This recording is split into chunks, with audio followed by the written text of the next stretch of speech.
ദേവാലയം കണ്ടില്ല. എന്തുകൊണ്ടെന്നാൽ സർവശക്തനും ദൈവവുമായ കർത്താവും കുഞ്ഞാടുമാണ് അതിലെ ദേവാലയം. നഗരത്തിന് പ്രകാശം നൽകാൻ സൂര്യന്റെയോ ചന്ദ്രന്റെയോ ആവശ്യമുണ്ടായിരുന്നില്ല.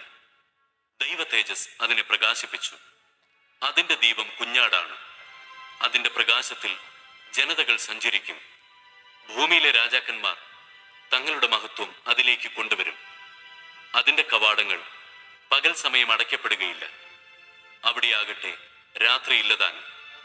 ജനതകൾ തങ്ങളുടെ മഹത്വവും ബഹുമാനവും അതിലേക്ക് കൊണ്ടുവരും. എന്നാൽ കുഞ്ഞാടിന്റെ ജീവഗ്രന്ഥത്തിൽ പേരെഴുതപ്പെട്ടവർ മാത്രമേ അതിൽ പ്രവേശിക്കൂ.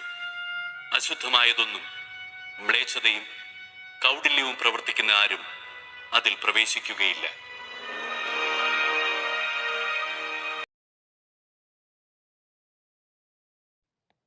പ്രഭു, അങ്ങൊരു പ്രവാചകനാണ് എന്ന് ഞാൻ മനസ്സിലാക്കുന്നു.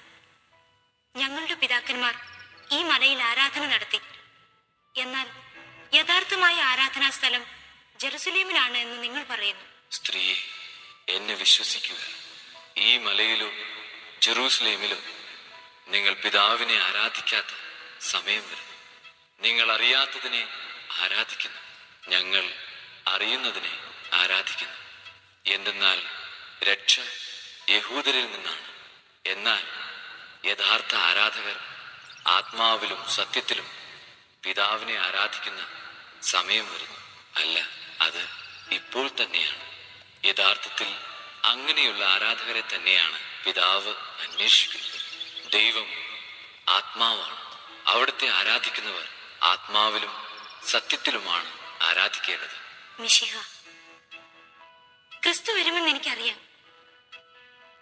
അവൻ വരുമ്പോൾ എല്ലാ കാര്യങ്ങളും ഞങ്ങളെ അറിയിക്കും. നിന്നോട് സംസാരിക്കുന്ന ഞാൻ തന്നെയാണ്.